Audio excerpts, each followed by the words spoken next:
قال کہا ربی اے میرے رب انا کہاں سے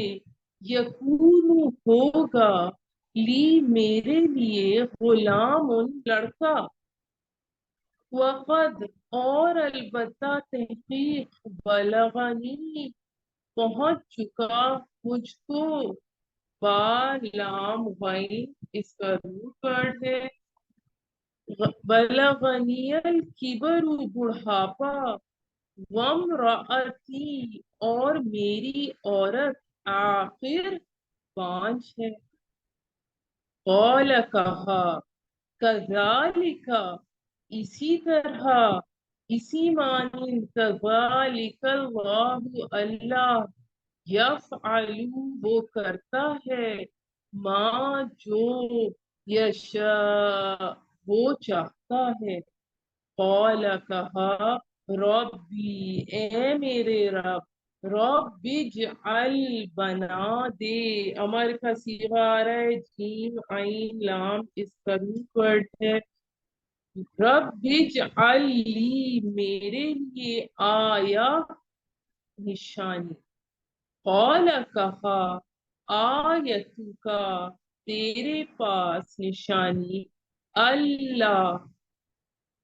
کہ نہ تکلما کاف لام میم اس کا روٹ ورڈ ہے تو کلام کرے گا تکلمن ناسا لوگوں سے تین ایام دن الا مگر رمزا اشارے سے رمز سے رامیزا اس کا روپ وذکر فعل امر آ رہا ہے دال کا فرا اس کا روٹ ورڈ ہے اور یاد کر رب کا اپنے رب کو کثیرن کثرت سے وسبح اور تسبیح کر بالعشی شام کو عین شین واو اس کا روٹ ورڈ ہے والابکار اور صبح کو با کاف را ابکار کا روٹ ورڈ ہے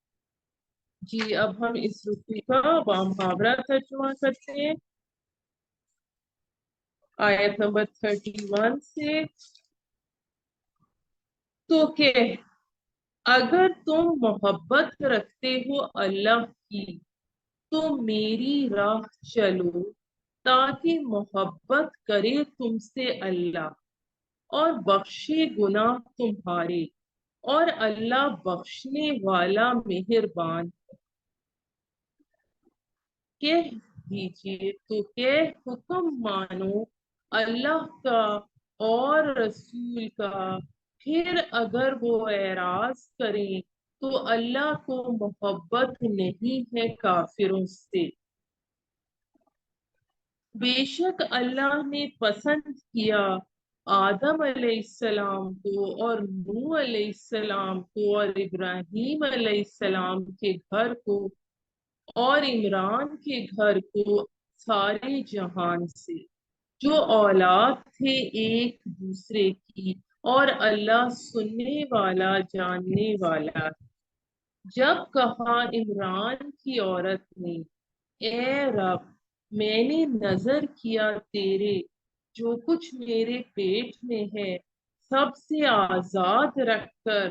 سو تو مجھ سے قبول کر بے شک تو ہی ہے اصل سننے والا جاننے والا پھر جب اس کو جنا بولی اے رب میں نے تو اس کو لڑکی جنی اللہ کو خوب معلوم ہے جو کچھ اس نے جنا اور بیٹا نہ ہو جیسی وہ بیٹی اور میں نے اس کا نام رکھا مریم اور تیری پناہ میں دیتی ہوں اس کو اور اس کی اولاد کو شیطان مردود سے پھر قبول کیا اس کو اس کے رب نے اچھی طرح قبول اور بڑھایا اس کو اچھی طرح بڑھانا اور سپرد کیا اس کو زکریا کے جس وقت آتے تھے اس کے پاس زکریا حجرے میں